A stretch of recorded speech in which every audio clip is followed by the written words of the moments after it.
Radhe. Mahabharat day 16 में आप सबका स्वागत है। डे 15 तक हमें इतना पता चल चुका था कि हमारे जो अर्जुन को द्रोणाचार्य बोलते कि मतलब विश्व के सर्वश्रेष्ठ धनुर्धारी है, ये सुन के हमारी कर्ण आ जाते और कर्ण आके उनका विरोध करते और बोलते कि नहीं, मुझे भी धनुष चलाना आता है। तो कुंती माता उनको देखते उनके जो शरीर पे है वो ये रहते, कवच रहते और कान में कुंडल रहते, तो उनको समझ में आ जाता है कुंती को ये मेरा ही पुत्र है। अधिरथ भी उस टाइम आ जाते तो सबको पता चल जाता है कि कर्ण जो है वो सूतपुत्र है। तो वो तो सूतपुत्र होकर राजकुमार अर्जुन के साथ युद्ध नहीं कर सकता, इसीलिए हमारी जो दुर्योधन होते वो उनका खुद का राज्य जो रहते एक राज अंगराज वो दे देते हैं भेंट स्वरूप कर्ण के लिए। और कर्ण को देख के बोलते तो आज से तुम मेरे मित्र हो, तुम अभी युद्ध करो। तो उनको लगता है कि मतलब मैं शुद्ध पुत्र होकर राजकुमार से युद्ध नहीं कर सकता, इसलिए वो अपना जो भी राज्य है वो देके उनको राजा बना देते। तो इतना तक हमें पता चल चुका है। आज अभी वो हमें आज डे 16 में है। उसके बाद ये युद्ध नहीं होता है क्योंकि सूर्यास्त हो चुका होता है और हमारे जो द्रोणाचार्य है और वो भी उधर रहता है और कृपाचार्य बोलता है कि सूर्यास्त के बाद कोई भी युद्ध नहीं होता है। तो इसीलिए सब अपने अपने घर मतलब कक्ष पे चले जाते कि इसी सन रात में हमारी दुर्योधन के मतलब ख्याल में आते नहीं, पिताश्री जाके अभी बात करना पड़ेगा। अगर कल मेरे जगह युधिष्ठिर को राज्याभिषेक कर दिया तो इसीलिए दुर्योधन आता है उनके पिताश्री के पास और आके बोलता है कि कल राज्याभिषेक आप उनका नहीं करेंगे, युधिष्ठिर की जगह आप मेरे करेंगे। आप हस्तिनापुर का ज्येष्ठ पुत्र हो, उस हिसाब से आपका पुत्र मैं हूँ और अभी सिंहासन का राजा आप हो, तो उस हिसाब से राजा का पुत्र मैं हूँ, तो मुझे ये हक बनता है। तो पिता तो सुनते हैं, ये बातें सुन के पिता भी क्या बोलेंगे।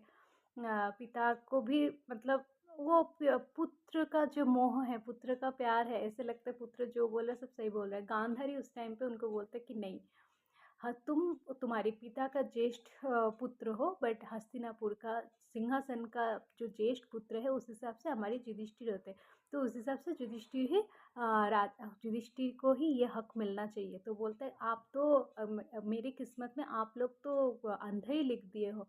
मेरे पिता एक है जो जन्म से अंधे है और माता एक है जो कर्म से अंधे है, इन दोनों अंधे मिला के मेरी किस्मत में और कितने अच्छा लिखेंगे, और किस्मत ने ये बोल के क्रोधित होकर दुर्योधन उधर से चले जाते। शकुनी पीछे पीछे आते दुर्योधन का, फिर दुर्योधन कर्ण दुशासन सब मिलके शकुनी समझाते तुम्हारे पिता ने अगर गलत डिसीजन ले लिया तो हम लोग युद्ध का आह्वान देंगे, तो उनको युद्ध करना ही पड़ेगा। तो तुम इतना सोचो मत, मैं राजनीति का खेल मुझे अच्छे तरह से आता है, ये हमारी शकुनी समझाते हैं दुर्योधन के पास। अभी हम जाते हैं द्वारिका में। हमारी द्वारिका के जो राजसभा है उधर बैठा है उग्रसेन और वासुदेव, हमारी कृष्ण और बलराम।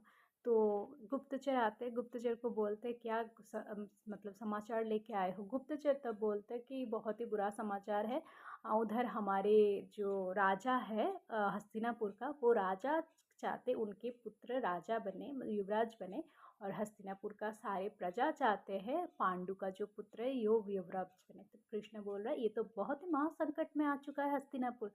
तो बोलते यस यस मतलब हाँ। तो ऐसे बोल के उधर से जो भी हमारे ये है गुप्तचर है चले जाते हैं। उसके बाद हम लोग आते हैं दूसरे दिन सुबह, जब ये सारे मतलब इन दोनों को जो दो राजपुत्र हैं उनका राज्याभिषेक होने वाले हैं। युवराज पद में किसको घोषित करेंगे, इसको लेके तो अभी बहुत मतलब चिंतित है सब लोग। तब क्या होता है कि चार व्यक्ति होते जो गलत अपराधी है, उन्होंने गलत काम करके राज्यसभा मतलब उन्होंने उनको पकड़ लिया है, तो राज्यसभा में लेके आते। तो बोलते क्या हुआ इस शुभ मुहूर्त पे, इन चारों बोले चारों अपराधी है महाराज। तो बोले क्या किया इन लोगों ने, बोले इन लोगों ने किसी का हत्या किया और उसने ये स्वीकार भी किया है। तो बोलते तो हाँ विदुर तुम तो मंत्री हो, बोलो इन लोगों का क्या अभी उपाय क्या किया जाए, क्या ये अपराध का दंड क्या है। तो विदुर बोलता है इस अपराध का दंड मैं नहीं बताऊंगी, अभी इन हमारे पास 2 राजकुमार हैं, हम जिसमें से किसी एक को हमें डिसाइड करना है राज्य मतलब युवराज के पद के लिए। अभी इन दोनों युवराज को ही देखते, कौन मतलब दोनों राजकुमार को ही देखते कौन युवराज होने का योग्य है। तो बोलते दुर्योधन तब उठ खड़े होकर बोलते मैं बताऊंगी, मैं राजा का पुत्र हूँ तो हक पहले मेरा आता है। तो विदुर बोलता है नहीं, तुम्हारा नहीं आता है, बट तुम युधिष्ठिर का अनुज हो, इस हिसाब से तुम्हें यह हम लोग दे रहे करने के लिए। तो बोलते हैं ठीक है। तो दुर्योधन बोलते हैं कि इन लोगों ने अपराध किया, इनका दंड मृत्यु दंड होता है। तो सब जय जयकार करते हैं, दुर्योधन की जय, दुर्योधन की जय, मतलब कोई भी गलत होता है तो उनको मानेंगे नहीं, तो मृत्युदंड दे देंगे। उसी समय शकुनी भी बोलता है मैं मतलब तू गर्व बहुत फील करती हूँ तुम्हारे लिए। तो उसके बाद महाराज बोलते ठीक है तो मृत्युदंड दिया जाए। तो विदुर बोलता है अभी दूसरा राजकुमार के भी मतलब उन्होंने जो डिसीजन लिया वो भी सुन लीजिए। बोले क्यों, हो गया ना मृत्युदंड। बोले दूसरी राजकुमारी का भी तो मतलब उनका भी उनके उन्होंने जो डिसीजन लिया वो भी हमें सुनना चाहिए। तब बोलता हाँ बताओ। तो पहले युधिष्ठिर खड़े होके बोलते हैं पहले हमें पता करना चाहिए अपराधी कितने लोग हैं। बोल रहे 4 लोग। बोले इनका कर्म क्या है। तो दुर्योधन पूछता है कि अपराध के साथ कर्म का क्या कनेक्शन है। तो बोल रहा है हाँ मुझे जानना है। तो बोला क्या उन्होंने क्या अपराध किया है बताओ। तो उनका कर्म क्या है, अपराध क्या है। तो बोला उन्होंने किसी का हत्या किया है। तो बोल रहा है कि पहले वाले बोलते हैं मैं शूद्र हूँ, दूसरे वाले बोलते हैं मैं वैश्य हूँ, तीसरे वाले बोलते हैं मैं क्षत्रिय हूँ, और पहले फोर्थ जो 4 नंबर वाले वो बोलते हैं मैं ब्राह्मण हूँ। तो पहले वाले को बोलते हैं वो शूद्र है, इसलिए उनका 4 साल का दंड होगा। और सेकंड वाले का 8 साल का होगा जो वैश्य है, और जो क्षत्रिय है उनका 16 साल का होगा। और ब्राह्मण का जो दंड है वो मैं नहीं बोल सकती, हमारी जो कुलगुरु है कृपाचार्य वो ठीक करेंगे। तो बोलते क्यों, एक ही अपराध के लिए चारों को 4-4 सज़ा क्यों, दंड क्यों दिया जाएगा। तो बोलते क्योंकि पहले वाले जो है वो शूद्र है, उनको तो पता ही नहीं है वो क्या किया है, उन्होंने क्या अपराध किया है, इसलिए उसका दंड सबसे कम। दूसरे वाले हैं जिनको थोड़ा सा पता है उन्होंने क्या अपराध किया, इसलिए उनका दंड जो है दुगना। तीसरे वाले क्षत्रिय है जो समाज के मतलब समाज को रक्षक के महादायित्व उनके ऊपर है, उन्होंने ये गलती किया है, इसीलिए उनका 16 वर्ष का दंड होगा और सज़ा होगा। और जो ब्राह्मण है उनको तो सारे चीज़ के बारे में पता है, सारे विद्या के बारे में ज्ञान है, उसके बाद भी उन्होंने ये दंड मतलब ये अपराध किया, तो उनका दंड कुछ ज़्यादा ही महत्वपूर्ण है, इसलिए वो कृपाचार्य जो हमारे गुरुदेव हैं वो ही फाइनलाइज करेंगे। तो वो सब तब युधिष्ठिर का ये जो डिसीजन है इसमें सब खुश है, तो जय जयकार कर रहा है। तो उन लोगों ने सब मतलब बोला युधिष्ठिर का जय, तो दुर्योधन गुस्से में उधर से निकल जाते हैं। तब तभी धृतराष्ट्र को पता चल रहा है कौन योग्य है राजकुमार बनने का। तो वो फाइनल मतलब घोषणा करते हैं कि युवराज बन रहा है हमारी पांडुपुत्र युधिष्ठिर।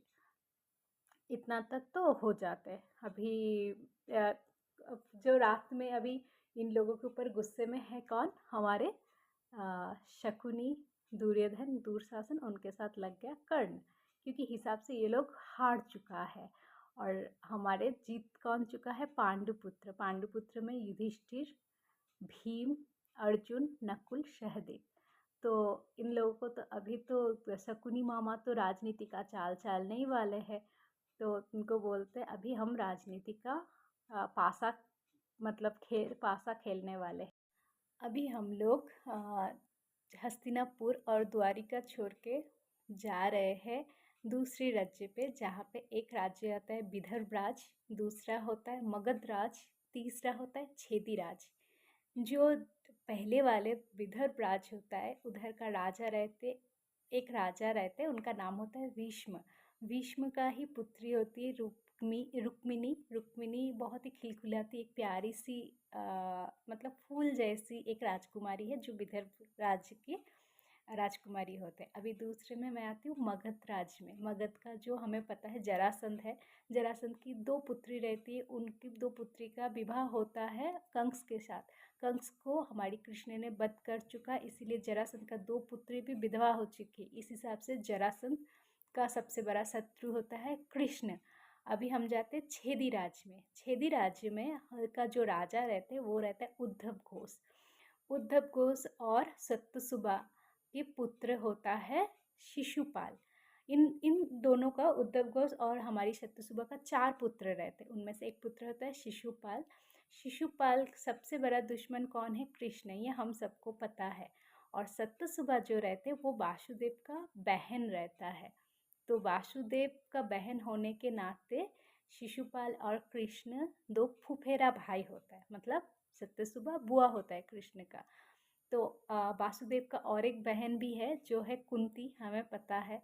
उस हिसाब से कुंती के जो पुत्र है पांडुपुत्र, पांडुपुत्र और हमारे शिशुपाल मौसेरा भाई होता है। आप घूम फिर के देख रहे हो, रिश्ता इधर ही घूम रहा है, परिवार के अंदर ही। तो अभी हमें दिख रहा है शिशुपाल कृष्ण के शत्रु है। तो उस हिसाब से जरासंध ने सोचा है, अगर उद्धव घोष का वो जो 4 पुत्र हैं उनके साथ मैं अगर मित्रता का संपर्क बना लूँ, तो मैं द्वारिका में मतलब बहुत ही सहज तरीके से आक्रमण कर सकती हूँ। जब कृष्ण ने मथुरा छोड़ दिया था, उसके बाद ये द्वारिका में आए, तो द्वारिका में नारायणी सेना कृष्ण ने जो गठन किया था उसको हराना इतना सहज नहीं था, इतना मतलब इजीली नहीं उन लोगों को हरा सकते। इसलिए मगध राजा ने सोचा कि अगर मैंने शिशुपाल के साथ, अगर उनका जो और भी 3 भाई है, मतलब इन 4 भाइयों के साथ मित्रता करके अगर मैं द्वारिका में आक्रमण करूँगी तो मैं बहुत इजीली जीत लूँगी। ये चीज़ उन्होंने सोचा है। तो उनका ही जरासंध का अभी जरासंध के जो हाथ का पासा है वो है शिशुपाल, और शकुनी का हाथ का पासा है हमारी दुर्योधन। तो अभी हमारे जरासंध ने सोचा है क्यों ना शिशुपाल का विवाह विदर्भ राज की जो राजकुमारी है रुक्मिणी के साथ करवा दिया जाए, क्योंकि विदर्भ राज का जो राजकुमार है रुक्मी, वो भी काफ़ी बलवान है। तो इनके साथ भी इनका मित्रता संबंध हो जाएगा। तो पूरा क्या होगा, विदर्भ का जो मतलब राजा है उनका बल भी मेरे हाथ में आ जाएगा, और शिशुपाल का भी जो पावर है छेदी राज का, उनका भी पावर, तो हम लोग इकट्ठा हो जाएंगे, विदर्भ, छेदी और मगध, हम लोग आक्रमण करेंगे द्वारिका में। ये सोच के अभी जरासंध क्या करते हैं, शिशुपाल का शादी का रिश्ता लेके, मतलब वो दिमाग में ख्याल लेके विदर्भ राज में पदार्पण करते हैं। विदर्भ राज का जो राजा रहता है वेश में, वो हमारे जरासंध का बहुत अच्छा मित्र रहते हैं। अभी रुक्मिणी का जो भाई होता है रुक्मी, वो आते हैं इनके सामने कि मतलब गेस्ट है तो उनको लेने तो आना ही है।